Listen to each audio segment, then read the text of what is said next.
નમસ્તે મિત્રો, સ્વાગત છે આપનું જ્ઞાન ગોષ્ઠી ચેનલમાં.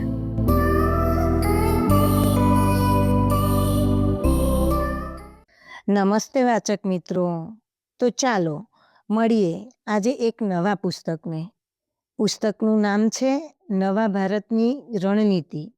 સુબ્રમણ્યમ જયશંકરનું આ પુસ્તક છે, જેનો અનુવાદ રાજ ગોસ્વામીએ કર્યો છે, જેની પ્રથમ આવૃત્તિ 2022માં પ્રકાશિત થઈ, જેની કિંમત 350 રૂપિયા અને 215 જેટલા પેજમાં તે વહેંચાયેલું છે. RR શેઠ દ્વારા આ પુસ્તક પ્રકાશિત થયું છે. હા મિત્રો, આજે હું સાહિત્યનું પુસ્તક તો નથી જ લાવી, એ વાત તમને આ પુસ્તકના શીર્ષક ઉપરથી ખબર પડી જ ગઈ હશે. વિશ્વ આખું જ્યારે ત્રીજા વિશ્વયુદ્ધના ઓથાર નીચે જીવી રહ્યું છે, ત્યારે આપણી નવી પેઢી પણ આપણી વિદેશ નીતિ, આપણી રાજનીતિ બાબતે વિચારતી થાય, તેના માટેનો આ એક પ્રયત્ન છે. આ પુસ્તક ગુજરાતી સાહિત્યના કોઈ સર્જકનું નથી, પરંતુ વર્તમાન ભારતના વિદેશ મંત્રી દ્વારા લખાયેલું છે, જેઓ એક સમયે ભારત સરકાર વતી Moscow, Colombo, Budapest, Tokyo, Washington DC ખાતે જુદા જુદા વિદેશી મંત્રાલયોમાં પોતાની સેવા આપી ચૂક્યા છે. 2019માં જેમને પદ્મશ્રી દ્વારા સન્માનિત કરવામાં આવ્યા. આ પુસ્તકનો વિષય તેમની અપ્રગટ થયેલી થીસીસ અને ભારત પર અમેરિકા પરમાણુ સંધિના આંતરિક ઇતિહાસ પરથી મેળવ્યો છે. કોઈ ઉચ્ચ પદે પહોંચેલી વ્યક્તિ પોતાના દેશને કેવી રીતે મદદ કરી શકે અને એના વિકાસમાં કેવી રીતે પોતાનું યોગદાન આપી શકે, તે આ પુસ્તકમાંથી આપણને ખાસ જાણવા મળે છે.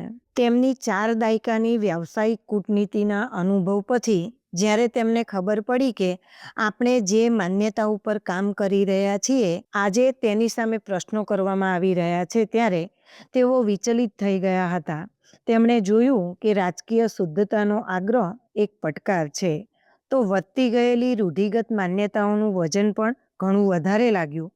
તેમની સામે એક બીજી પણ સમસ્યા હતી, વૈશ્વિક સંદર્ભોની પૂરતી સમજ અને તેને જોવાની વિશુદ્ધ રાષ્ટ્રવાદી દ્રષ્ટિકોણ. આ પણ એક મોટી સમસ્યા હતી. પાછળના 2 વર્ષથી આ મુદ્દાઓએ સર્જકને વ્યસ્ત રાખ્યા હતા.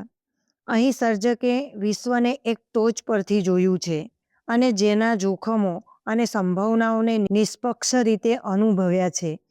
તે જ સત્ય તેમની કલમે અહીં આ પુસ્તક દ્વારા અવતર્યું છે.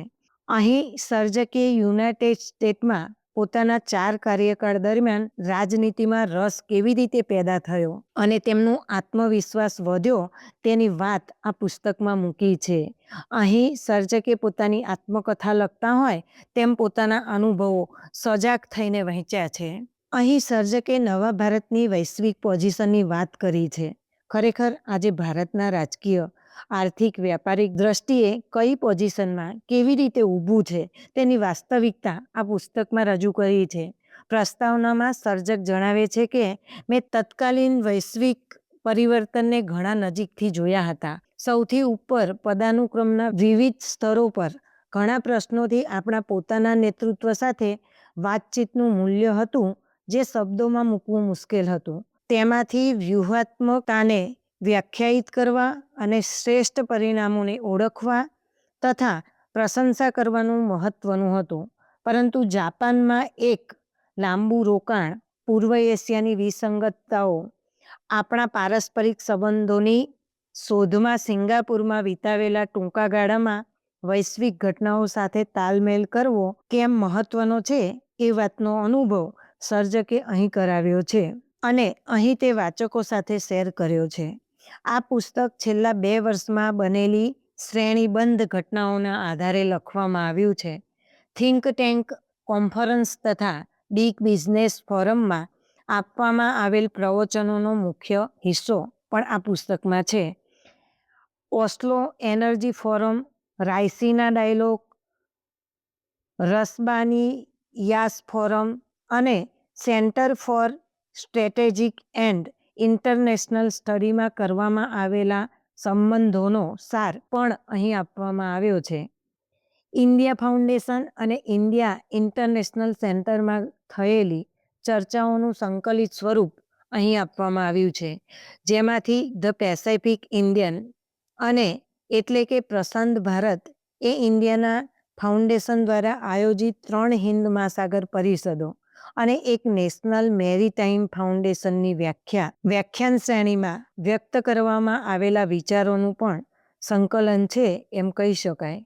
આફ્ટર ધ વાયરસ એટલે કે વાયરસના પછવાડે રોગચાળાની અરસપરસના 2020ના 5મા રાયસીના ડાયલોગથી શરૂ થતા ભાષણોનો સમાવેશ પણ અહીં કરવામાં આવ્યો છે.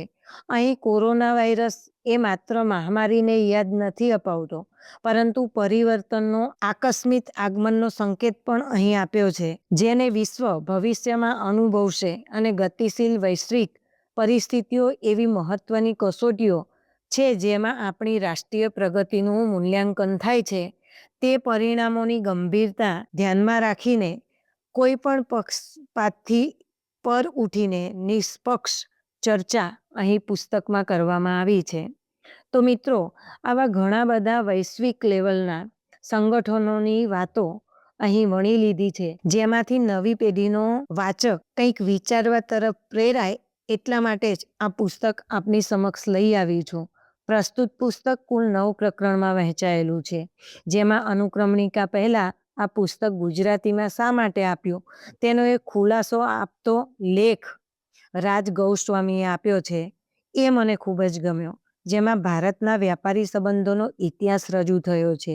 એક જમાનામાં માછીમારોનું એક નાનકડું ગામડું ગણાતું દુબઈ આજે કેવી રીતે વૈશ્વિક વેપાર અને પર્યટનનું કેન્દ્ર બની ગયું છે, તે માહિતી વાંચવાની ખૂબ જ મજા પડી. દુબઈમાં જનારા પહેલા ભારતીયો ન તો તેલના કામદારો હતા કે ન તો મજદૂરો હતા, પણ ગુજરાત અને સિંધના વેપારીઓ હતા, જેને આજે પણ દુબઈમાં બનિયા તરીકે ઓળખવામાં આવે છે. તેનો ઇતિહાસ અહીં રજૂ થયો છે. ખૂબ જ મજા પડી આ હકીકતને વાંચવાની. આવું વાંચી થોડું ગૌરવ પણ થાય. ગુજરાતના વિદેશી વેપારનો એક લાંબો ઇતિહાસ, જેનો દુબઈ એક નાનકડો હિસ્સો કહી શકાય, એ વાત અહીં રજૂ કરી છે.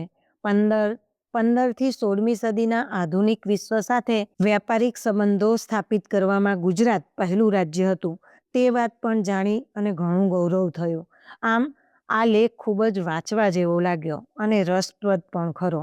પ્રકરણની શરૂઆતમાં જાણીતા વિચારકોના ખૂબ જ ઉમદા વિચારોને વિષયને અનુરૂપ કોટ કર્યા છે.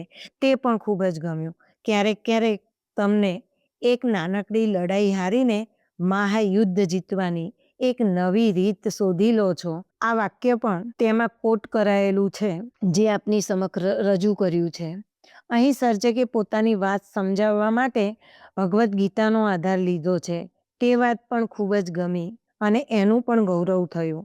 અહીં મહાભારત કાળનું ભારત પણ બહુ ધ્રુવ્ય હતું અને જેની અગ્રણ્ય શક્તિઓ એકબીજાને નિયંત્રિત કરતી હતી, તે ભૂતકાળનો દાખલો અહીં રજૂ કરે છે. અહીં તેમને સૌ મહત્વનું કૃષ્ણનું પાત્ર લાગ્યું છે. તેમને પડકારોને પહોંચી વળવા માટે મહત્તમ માર્ગદર્શન, કૂટનીતિક ઉર્જા, નીતિગત બોધ પૂરા પાડ્યા છે.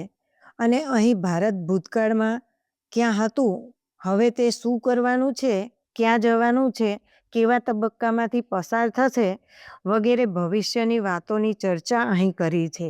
એક સમયે પોતાની વિદેશ નીતિને કારણે અતડું રહેલું ભારત ઉદયના આ તબક્કે શક્ય એટલું અન્ય સાથે જોડાય અથવા તો મુદ્દા પ્રમાણે તેમાં ફેરફાર કરે.